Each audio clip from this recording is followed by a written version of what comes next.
আর ভুল করার পর ক্ষমা না চাওয়া ইবলিসের উত্তরসূরিদের কাজ।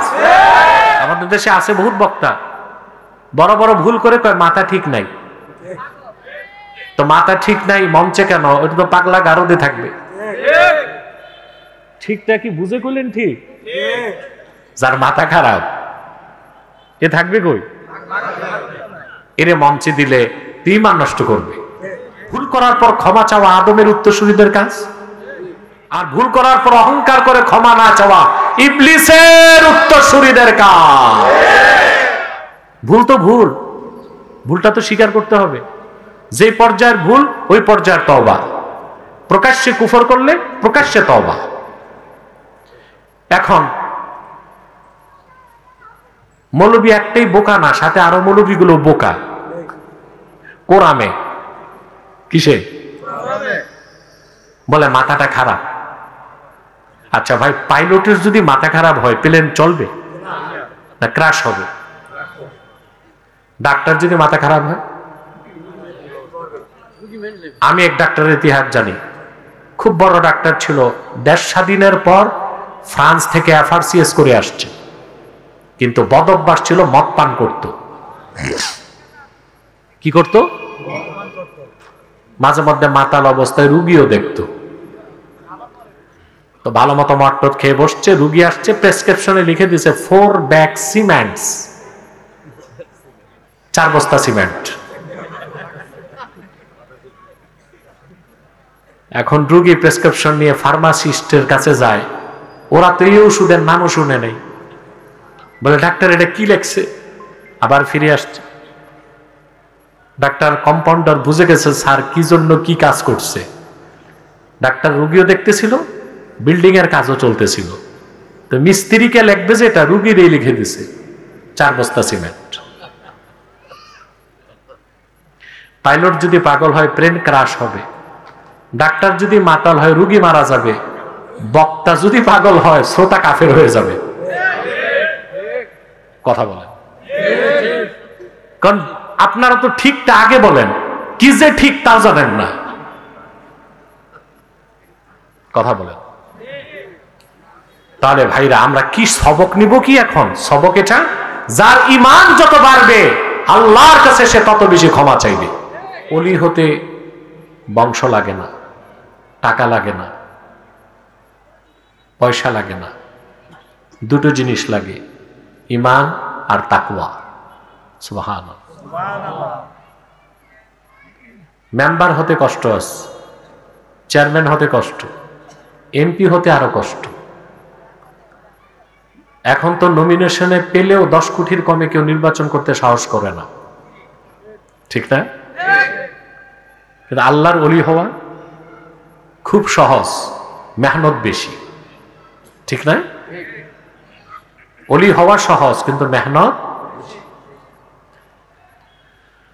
আল্লামা ইবনে কাসির লেখেন, মান কানা মুমিনান তাকিয়া কানা লিল্লাহি ওয়ালিয়া। মুহাম্মদ সাল্লাল্লাহু আলাইহি সাল্লামের প্রত্যেক সেই উম্মত যার ঈমান আছে আর হৃদয়ে আল্লাহর ভয় আছে, সে লোকটাই আল্লাহর ওলি হয়ে গেছে। কটা জিনিস লাগবে? দুইটা জিনিস, ঈমান এবং তাকওয়া। এখন এই তাকওয়াবান মানুষগুলো কিরকম হবে, তাদের চরিত্র কি, বৈশিষ্ট্য কি, ঈমান কিরকম, আখলাক কি, স্বভাব কি, এগুলো আল্লাহ আবার 2 আয়াতের মধ্যে উল্লেখ করছেন, 16 এবং 17 সূরা আলে ইমরান। আল্লাহ রাব্বুল আলামিন বলেন, আল্লাযীনা ইয়াকুলুনা রাব্বানা ইন্নানা আমান্না ফাগফির লানা যুনুবানা ওয়া কিনা আযাবান নার।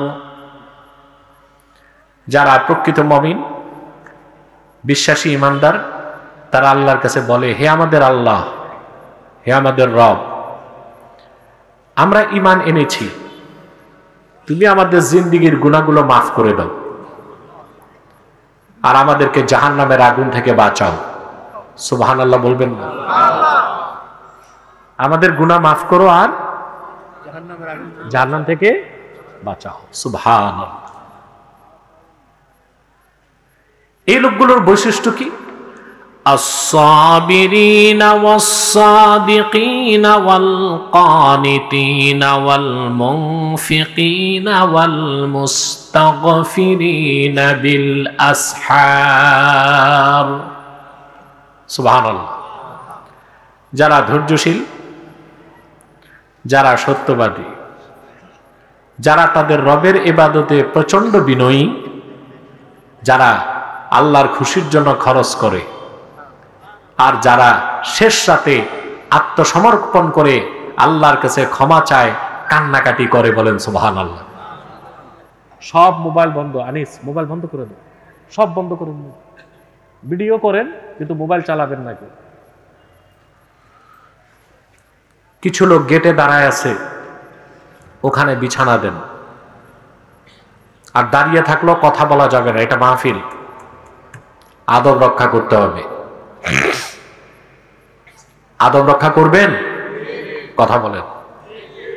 নেক নিয়ত করে বসছেন না? নিয়ত ঠিক আছে? আমরা কিছুক্ষণ পর মুনাজাত করে গুনাহ মাফ করে বাড়ি যাব, সবাই নিয়ত করতে পারি? আমরা নিয়ত করছি কিছুক্ষণ পরে আজকের মুনাজাত করে গুনাহ মাফ করে নিষ্পাপ বেহেশতি আল্লাহওয়ালা হয়ে বাড়ি যেতে চাই। কারা কারা হাত তুলে আল্লাহ তাআলাকে দেখা? হাত লম্বা করেন।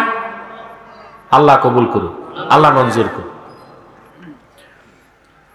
তাহলে বন্ধুগণ, এই যে আল্লাহ তার পেয়ারা বান্দাদের কথা বললেন, ঠিক না? এরাই তো আল্লাহর ওলি। সুবহানাল্লাহ। তো এই বৈশিষ্ট্য গুণগুলো অর্জন করে আমরাও কি আল্লাহর ওলি হতে পারি? কথা বলেন। আল্লাহর ওলি, আল্লাহর প্রিয় পাত্র, সুবহানাল্লাহ, তাদের জন্যই দুনিয়ায় সম্মান, আখেরাতে জান্নাত। দুনিয়াতে তাদের কোনো চিন্তা নাই, ভয় নাই, কিচ্ছু নাই, টেনশন নাই। আল্লাহ এটাও বলে দিয়েছেন, আলা ইন্না আউলিয়া আল্লাহি লা খাউফুন আলাইহিম ওয়া লা হুম ইয়াহজানুন। সাবধান, জেনে রেখো, নিশ্চয়ই যারা আল্লাহর ওয়ালি তাদের কোনো ভয় নাই, তাদের কোনো চিন্তা নাই। ভয় নাই, চিন্তাও নাই। যে যত বড় কাফের তার তত বেশি ভয়, যে যত বড় মুমিন সে তত নির্ভয়। কারণ মুমিন তো আল্লাহ ছাড়া কাউকে ভয় পায় না। আর যে আল্লাহকে ভয় পায় না ও সবকিছু ভয় পায়, সাপ, বাঘ, বিচ্ছু, তেলাপোকাও ভয় পায়, ব্যাং দেখলেও লাভ দেয়, ঠিক কিনা? যে আল্লাহকে ভয় পায় ও আর কোনো কিছুকে ভয় পায় না। আর আল্লাহকে যে ভয় পায় না সে সবকিছু ভয় পায়। সে কাপুরুষ হয়, তার বুকে সাহস থাকে না, সে চিন্তিত হয়, সে ভীত হয়, সে কাপুরুষ হয়, সত্য বলার সাহস তার থাকে না, সত্যের পক্ষে অবস্থান নেওয়ার সাহসও তার হয় না। তাহলে আল্লাহর প্রিয় বান্দা যারা, তাদের কথা আল্লাহ বলেন, আল্লাযীনা ইয়াকুলুনা রাব্বানা ইন্নানা আমান্না ফাগফির লানা যুনুবানা ওয়া কিনা আযাবান নার।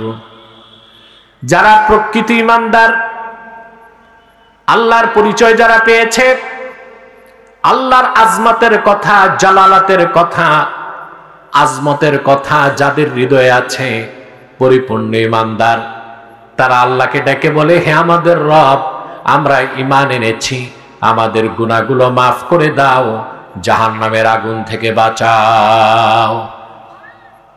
আপনারা কি কবরস্থানে আছেন?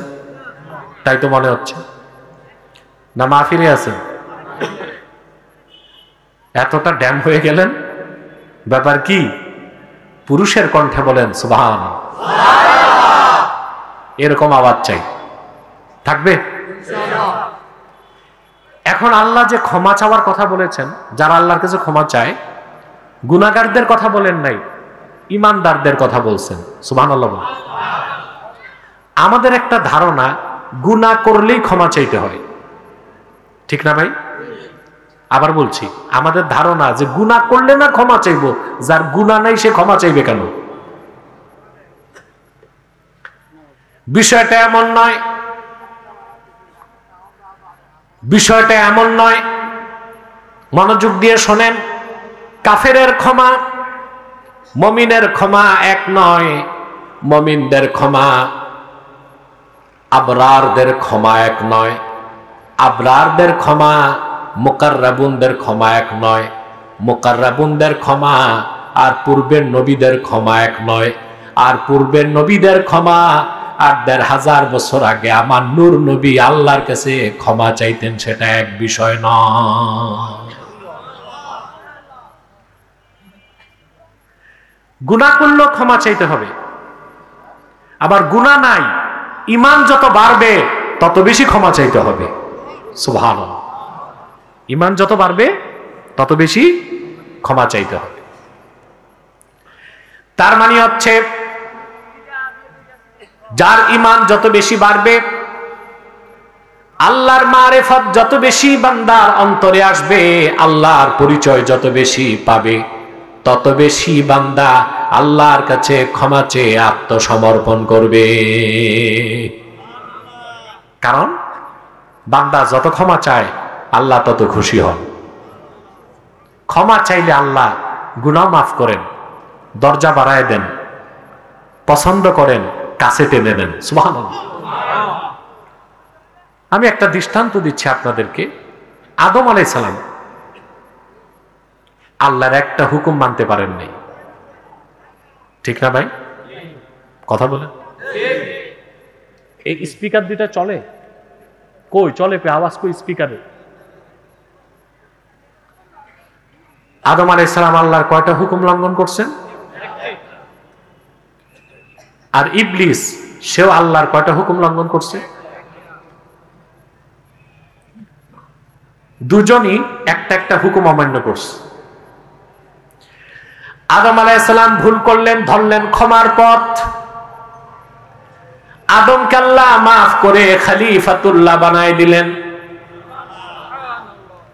আর পাপিষ্ঠ ইবলিস ভুল করার পর ক্ষমার পথ ধরে নাই, অহংকারের পথ ধরেছে। তার উপর আল্লাহ লানতের তখতা ওয়াজিব হয়ে গেছে। ক্ষমা চাইলে আল্লাহ খুশি হন। ক্ষমা চাওয়া আদমের উত্তরসূরিদের কাজ, আর ভুল করার পর ক্ষমা না চাওয়া ইবলিসের উত্তরসূরিদের কাজ। আমাদের দেশে আছে বহুত বক্তা, বড় বড় ভুল করে কয় মাথা ঠিক নাই। তো মাথা ঠিক নাই মঞ্চে কেন? ওটা তো পাগলা গারদে থাকবে। ঠিকটা কি বুঝে করলেন? ঠিক। যার মাথা খারাপ এ থাকবে কই? এরে মঞ্চে দিলে ঈমান নষ্ট করবে। আদম আলাইহিস সালাম একটাই হুকুম মানতে পারে নাই।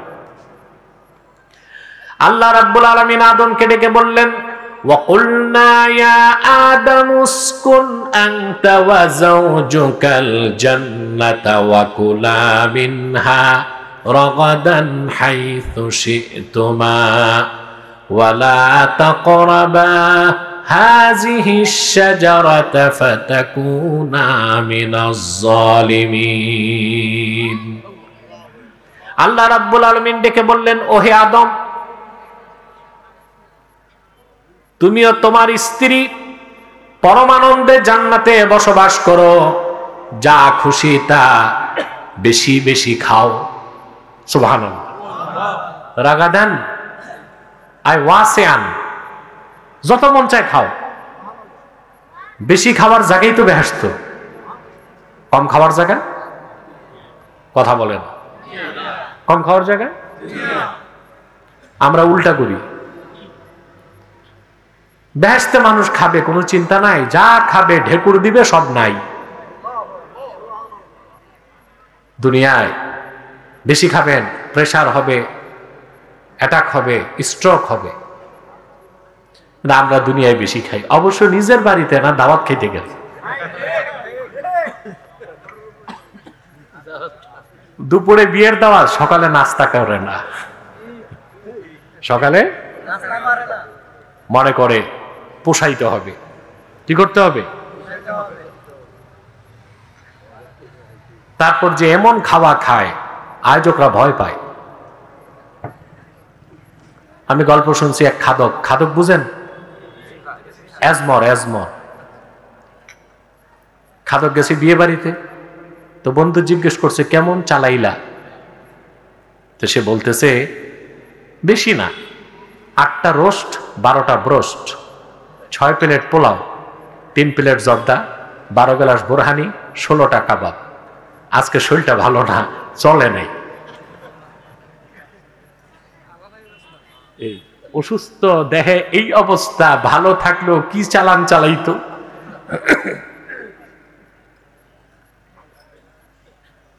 প্রিয় বন্ধুগণ, আদমকে আল্লাহ বললেন তুমি তোমার স্ত্রী বেহেশতে ঘুরো, রাজত্ব দিলাম, যা খুশি থা মন ভরে খাও, ওয়ালা তাকরাবা হাযিহি শাজারা, শুধু এই একটা বৃক্ষের কাছেও যাবা না। এই একটাই হুকুম না? শয়তানের প্ররোচনায় হযরতে আদম তিনি গন্ধম খেলেন, সেই জন্য আবার আমরা হযরত আদমকে পাপী বলতে পারবো না, দোষীও বলতে, কারণ তিনি নবী ছিলেন। নবীদের ভুল ধরা যায় না, নবীগণ নিষ্পাপ ছিলেন। সুবহানাল্লাহ। এই আকীদা অবিশ্বাস করলে ঈমান থাকবে? আহলুস সুন্নাহ ওয়াল জামাতের সমস্ত ইমাম একমত, আল আম্বিয়াউ মুনাজ্জাহুনা মিনাল কাবাইরি ওয়াস সাগায়ের, সমস্ত নবীগণ কবিরা সগীরা সকল গুনাহ থেকে পবিত্র ছিলেন। এই আকীদার নাম আকীদা ইসমতে আম্বিয়া। ইসমতে নবীগণ নিষ্পাপ, নবীগণ নিষ্পাপ ছিলেন। এটা যে অস্বীকার করবে সে মুসলমানের কাতারে থাকতে পারবে না। কথাটা আমার না, ফখরুদ্দিন রাজি বলছেন, ইমাম রাজি। মান আনকারা ইসমাতাল আম্বিয়া ফাকাআন্নামা আনকারা রিসালাতা জামিল আম্বিয়া। নবীগণ নিষ্পাপ এই কথা যে মানল না, সে যেন লক্ষাধিক নবীর নবুয়তকে অস্বীকার করল। আওয়াজ করে বলেন নাউজুবিল্লাহ। পিছনে কি হইছে? কেন ওখানে কি হচ্ছে? কোন শব্দ হবে না। ওদিকে খাবার দাবার আছে, তো কি আছে? মেলা না মহিলা? কি? কোন আওয়াজ হবে না। যা দাঁড়িয়ে আছেন দাঁড়িয়ে থাকুন, মনোযোগ দিয়ে কথা শোনেন, আমাকে ডিস্টার্ব করা যাবে না। বুঝতে পারছেন? নবীগণ নিষ্পাপ ছিলেন, তাদের দোষ ধরা যাবে না। আদম আলাইহিস সালাম ভুল করছেন, এটা আল্লাহ বলছেন। আমাদের বলতে হলে বলতে হবে আল্লাহ বলছেন তিনি ভুল করছেন। কি বলতে হবে? সুবহানাল্লাহ। আচ্ছা ভাই, বাপ যদি দোষও করে সন্তান তার দোষ গাইতে পারে? আদম তো বাপ আমাদের, তো বাপের দোষ ধরা ভালো সন্তানের কাজ না কুলাঙ্গারের কাজ? আদম আলাইহিস সালাম ভুল করলেন, আল্লাহ বেহেশত থেকে তাকে বহিষ্কার করলেন, স্বামী স্ত্রী দুইজনকে নামাই দিলেন। হযরতে আদম দুনিয়ায় এসে ক্ষমার পথ ধরলেন। সুবহানাল্লাহ। তাফসীর খাজেন সাক্ষ্য দেয়, লাম ইয়ারফা রাসাহু ইলাস সামা হায়াআম মিনাল্লাহ। হযরতে আদম একটা ভুলের কারণে দুনিয়ায় নামার পরে আল্লাহকে এত বেশি লজ্জা পাইছেন, 300 বছর আকাশের দিকে তাকান নাই। কত বছর? 300 বছর। আকাশ কি তাকান নাই, এত লজ্জা পাইছেন একটা ভুল করার কারণে। শত শত বছর কান্না করলেন। একটি বর্ণনায় 360 বছর, আরেক বর্ণনায় 460 বছর, আরেক বর্ণনায় 600 বছর, আমরা বলবো শত শত বছর। তাহলে কোন রেওয়ায়েত আর বাদ যাবে না। শত শত বছর তওবা করলেন, ক্ষমা চাইলেন, কোনো জবাব নাই। হঠাৎ হযরত আদমের মনে পড়ল জান্নাতের কথা। তিনি যখন বেহেশতে আমার আল্লাহকে সাজদা করেছেন, সাজদা থেকে মাথা তুলে আমার আল্লাহর আরশে আজিমে আল্লাহ নামের সঙ্গে নূর নবীজি মুহাম্মদ সাল্লাল্লাহু আলাইহি ওয়াসাল্লামের নাম লেখা দেখেছেন।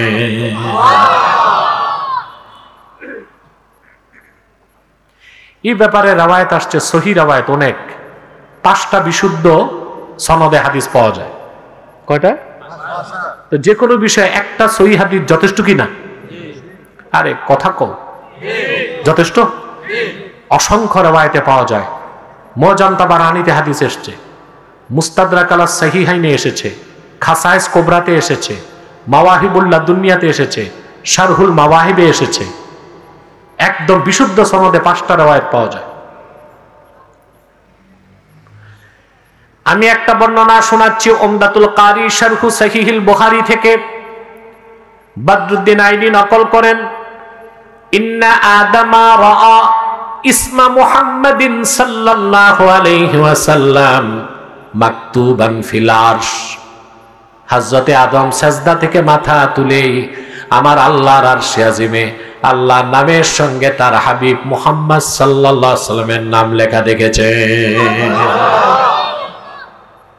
তিনি বুঝতে পেরেছিলেন আল্লাহ সবচেয়ে প্রিয় ওনার হাবিব মুহাম্মদ সাল্লাল্লাহু আলাইহি ওয়াসাল্লাম।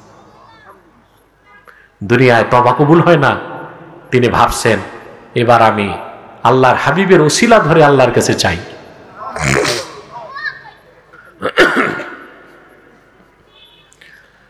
হযরত আদম আলাইহিস সালাম হাত তুলে আল্লাহর কাছে চাইলেন, রব্বুল আলামিন আমি অন্যায় করেছি, গুনাহ করেছি, ক্ষমা চাই। তোমার আখিরি নবী মুহাম্মদ সাল্লাল্লাহু আলাইহি সাল্লামের ওসিলায় আমাকে মাফ করে দাও। শত শত বছর জবাব আসে না, এবার জবাব চলে আসলো।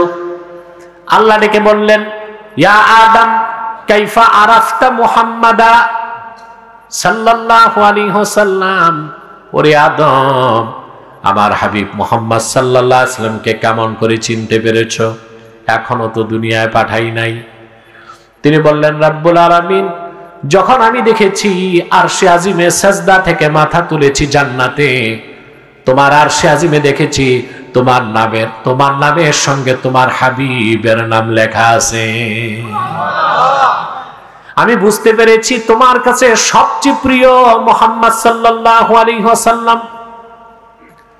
আল্লাহ জবাব দিলেন, ঠিকই বলেছো আদম, আমার সবচেয়ে প্রিয় হচ্ছেন আমার হাবিব মুহাম্মদ সাল্লাল্লাহু আলাইহি ওয়াসাল্লাম। ওনার খাতিরে আমি আল্লাহ তোমারে মাফ করে দিলাম, তোমার গুনাহ মাফ হয়ে গেল। শুধু তাই নয়, আব্দুল্লাহ আদমকে আল্লাহ নবিউল্লাহ বানায় দিলেন, আল্লাহ তারে খলিফাতুল্লাহর মর্যাদা দিয়ে দিলেন। ক্ষমার পথ ধরছেন। কিসের পথ? তওবার পথ। পক্ষান্তর ইবলিস বহিষ্কার হল, পৃথিবীতে এসে সে অহংকারের পথ ধরল। সেও কয়টা হুকুম অমান্য করছিল? আল্লাহ তাআলা নির্দেশ করেছিলেন, উসজুদু লি আদামা ফাসাজাদু ইল্লা ইবলিস আবা ওয়াস্তাকবারা ওয়া কানা মিনাল কাফিরিন। আল্লাহ ডেকে বলেছিলেন, তোমরা আদমকে সাজদা করো। সবাই করলো, শুধু করলো না ইবলিস। শুধু করলো না? কথা বুঝতেছেন? ইবলিস একটা যুক্তি দেখাইছিল যে আল্লাহ, আমি তো আনা খায়রুম মিনহু খালাকতানি মিন নারি ওয়া খালাকতাহু মিন তিন। আল্লাহ, তুমি আমারে বানাইছো আগুন দিয়া, আদমরে বানাইছো মাটি দিয়া, তো মাটির চেয়ে তো আগুনের দাম বেশি, তা আমি উত্তম হয়ে অধমকে সাজদা কেন করব? যুক্তি দিস। আমাদের দেশে অনেক নির্বোধ মৌলবী আছে যারা বলে যে মাটির চেয়ে, নূরের চেয়ে মাটির দাম বেশি। যুক্তি দেয়, নূরের ফেরেশতা মাটির আদমকে সাজদা করছে। আসল কথাটা তারা জানে না। মাটি দিয়া বানানোর কারণে আদমের দাম বাড়ে নাই। মাটি দিয়ে আল্লাহ শুধু মানুষ বানাইছেন, না পশু পাখিও বানাইছেন? কথা বলেন। এখন কোন পাগল বলবে যে ফেরেশতার চেয়ে পশু পাখির দাম বেশি? তা আদম কি মাটি দিয়া বানানোর কারণে দাম বাড়ছে না অন্য কারণ ছিল? দুইটা বর্ণনা পাওয়া যায়। একটি বর্ণনায় ফেরেশতারা মাটি দিয়া বানাবার কারণে আদমকে সাজদা করে নাই, আদম ছিল তাদের কিবলা, আদমের কপালে ছিল নূরে মুহাম্মাদি। নূরের ফেরেশতারা আরো বড় নূরকে সাজদা করেছে, আদম ছিল কিবলা। কিংবা ফেরেশতারা আদমকে যে সাজদা করেছিল সেটা ছিল সাজদাতুত তাহিয়া, মাটি দিয়া বানাবার কারণে সাজদা করে নাই। আদমকে আল্লাহ ইলম দান করেছিলেন, এলেমটাও নূর। নূরের ফেরেশতারা নূরকেই তাজিম করেছে, মাটিকে তাজিম করে নাই। ঠিক না? বুঝতে হবে, আল্লাহ বুঝ দেখ। বলেন আল্লাহুম্মা আমিন। আর এরা দাঁড়ায় আছে কেন? বিছনা নাই তো, পর্যাপ্ত বিছনা আনলেই তো হতো। এমনি মাঠ ছোট, এরপরে পার্টিশন, এরপরে আবার একটা মাঠ, এভাবে কি মানুষ ওখানে বসবে নাকি?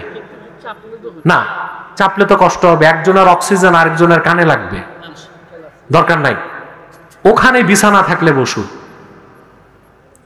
সম্মানিত সুধী, কথা শুনতেছেন?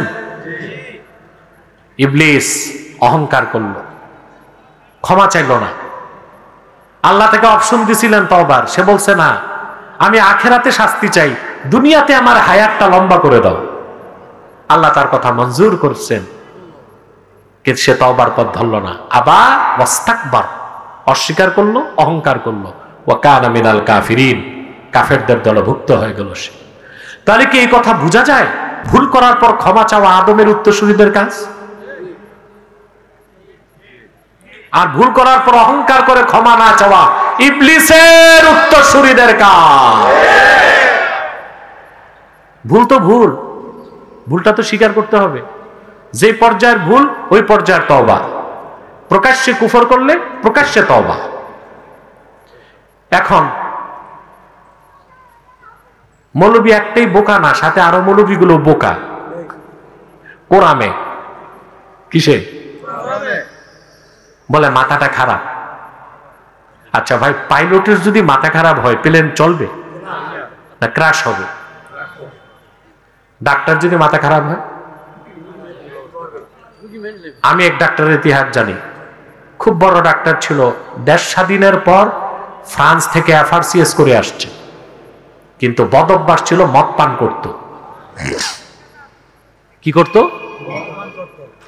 মাঝে মধ্যে মাতাল অবস্থায় রুগীও দেখত। তো ভালো মতো মদ খেয়ে বসছে, রুগী আসছে, প্রেসক্রিপশনে লিখে দিয়েছে 4 ব্যাগ সিমেন্টস, 4 বস্তা সিমেন্ট। এখন রুগী প্রেসক্রিপশন নিয়ে ফার্মাসিস্টের কাছে যায়, ওরা তো এই ওষুধের নামও শুনে নেই। বলে ডাক্তার এটা কি লেখছে? আবার ফিরে আসছে। ডাক্তার কম্পাউন্ডার বুঝে গেছে স্যার কি জন্য কি কাজ করছে।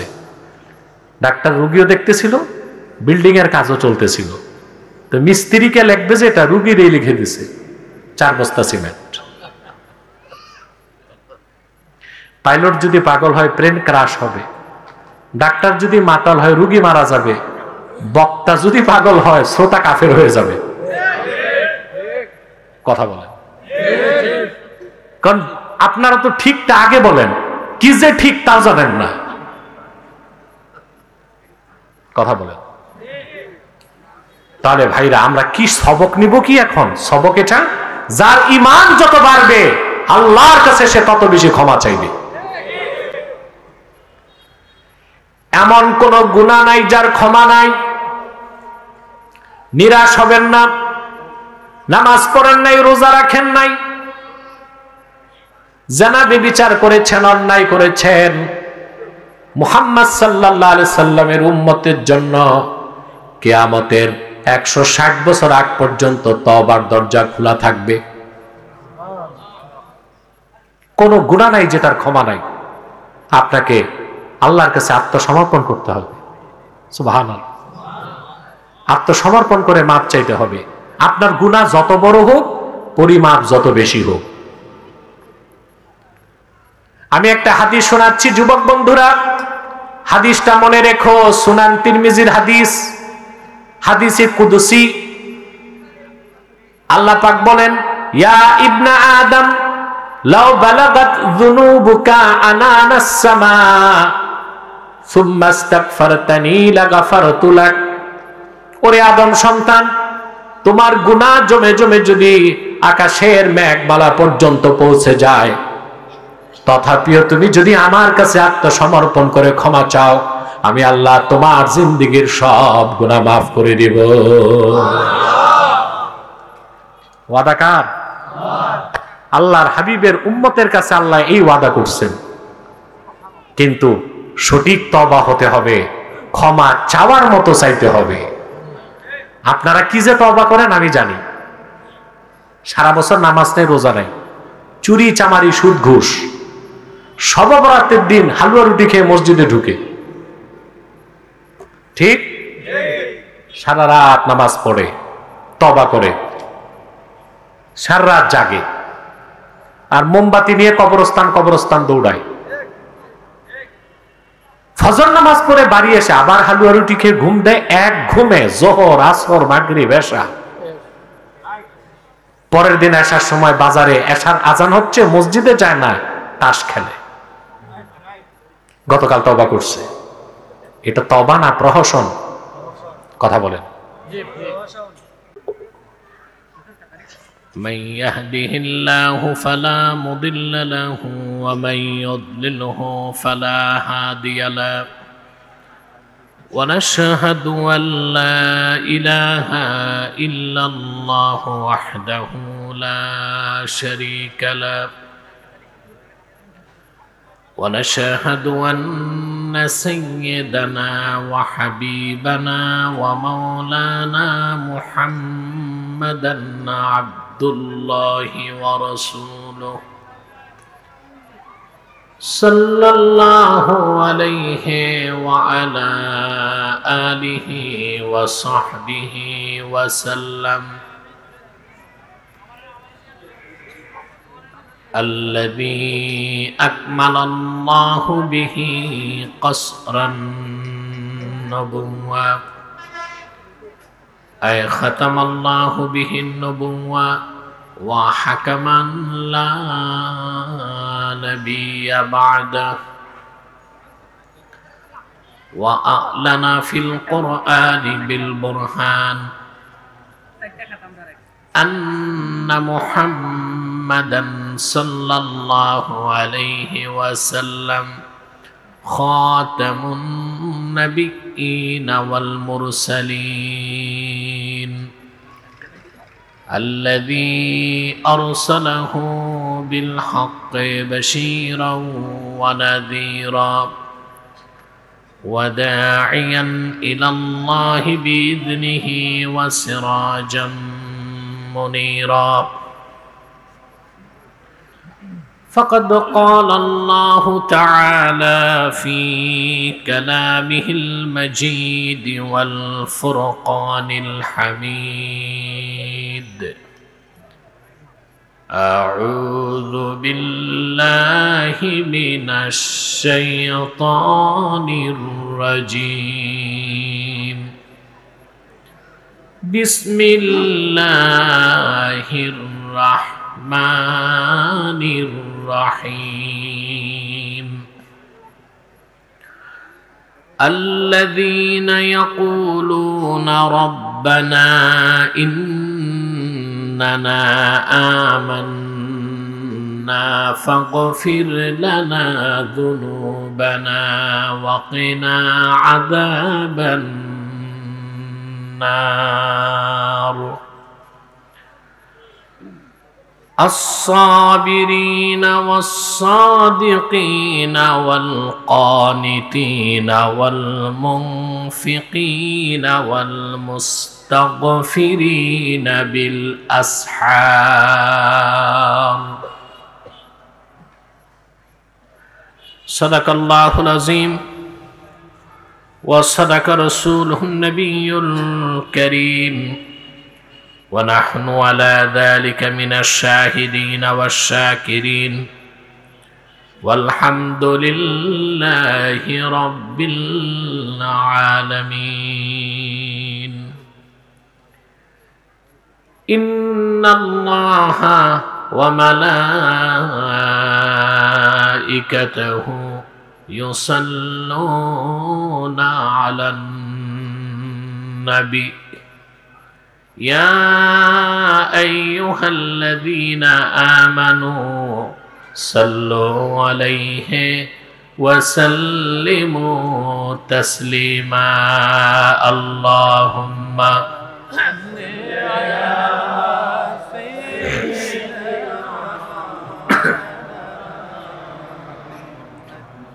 وعلى آل سيدنا مولانا محمد. اللهم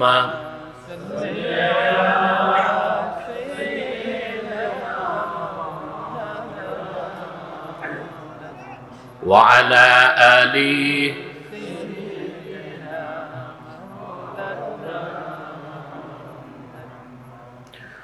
محمد مصطفیٰ نبیوں کی سردار ہے،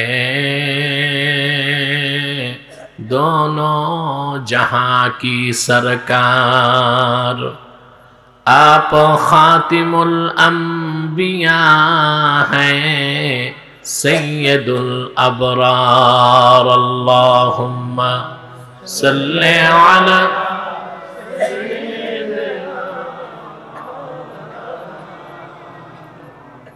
وعلى آل سيدنا مولانا محمد. مدینہ مدینہ مومنوں کی گنگنا ہے، دیدار مدینہ عاشقوں کی تمنا ہے. اللہم صلی علی سیدنا وعلی آل سیدنا مولانا محمد. محمد رسول اللہ صلی اللہ علیہ وسلم ختم اللہ بہ النبوہ وحکما لا نبی بعدہ بلغ العلا بکمالہ. হরেন চলবে পিছে, সেটিং করো. صلو علیہ وآلہ. পিছে হরেন দুটা চলবে, স্পিকারও চলবে, কিন্তু ইকো লাগবে না.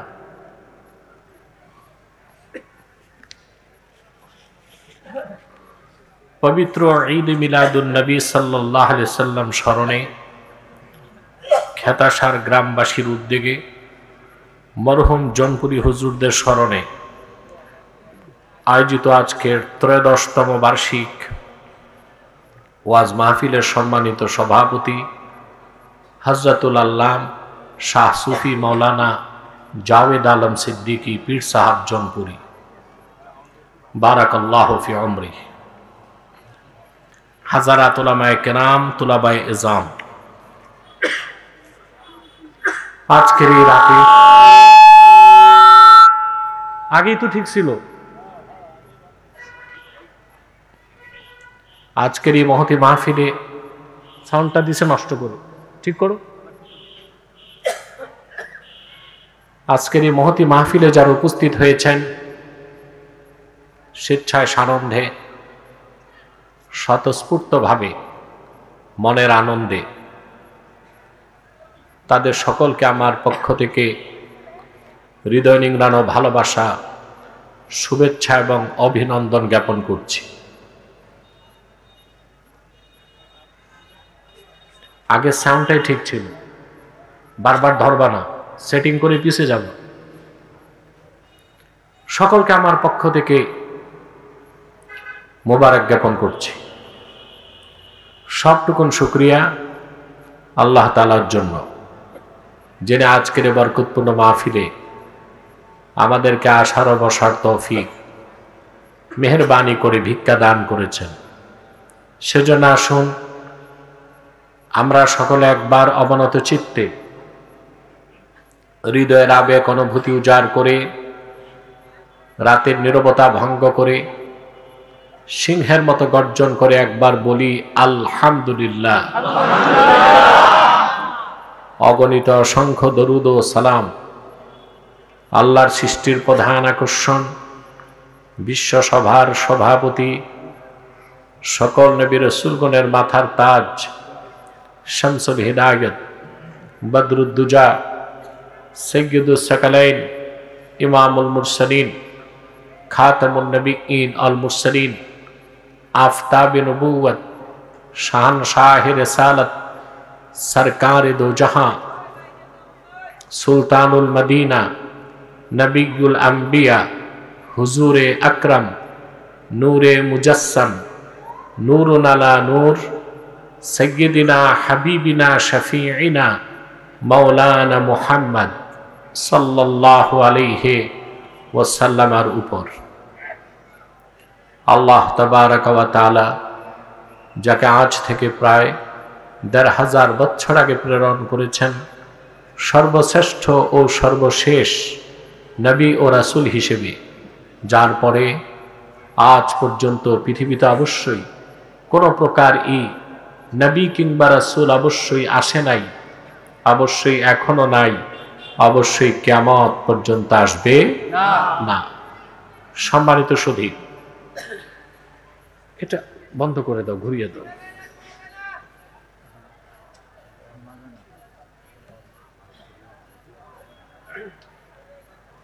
পিছনে হরেন আছে, এঙ্গেজ করো। আপনারা শুনতে পাচ্ছেন? ধৈর্য ধরো, ধৈর্য ধরো, আস্তে আস্তে ঠিক করো তুমি। প্রিয় বন্ধুগণ, আমি আজকে আপনাদের সামনে সূরা আল ইমরান থেকে দুটো আয়াত তেলাওয়াত করেছি। এই দুটো আয়াতকে কেন্দ্র করেই কিছু কথা আপনাদেরকে শোনাবো ইনশাআল্লাহ। আপনারা যে এখানে কষ্ট করে এসেছেন, রাত জেগে বসে আছেন কিছু পাওয়ার আশায়, কি বলেন ভাই? কিছু আশা আছে। আমরা যত ইবাদত বন্দেগী করি উদ্দেশ্য একটাই, আল্লাহর সন্তুষ্টি পাবো কিনা, ঠিক না? প্রত্যেকটা মানুষের জীবনের, মমিন বিশ্বাসী মমিনের জীবনের সবচেয়ে বড় চাওয়া আল্লাহর প্রিয় পাত্র হওয়া। এখন কারা আল্লাহর প্রিয় পাত্র? সুবহানাল্লাহ। তাদের কিছু পরিচয় আল্লাহ তাআলা সূরা আলে ইমরান 16 এবং 17 দুটো আয়াতের মধ্যে তুলে ধরেছেন। আপনাদের কুমিল্লার মানুষ অলি ভক্ত মানুষ, ঠিক না? আমরা অলি ভক্ত, কিন্তু অলি হবার চেষ্টা করি না। অলি হবার, বন্ধ করে দাও ফোন টোন, একেবারে ক্লোজ, লেখালেখি বন্ধ করো এখন না।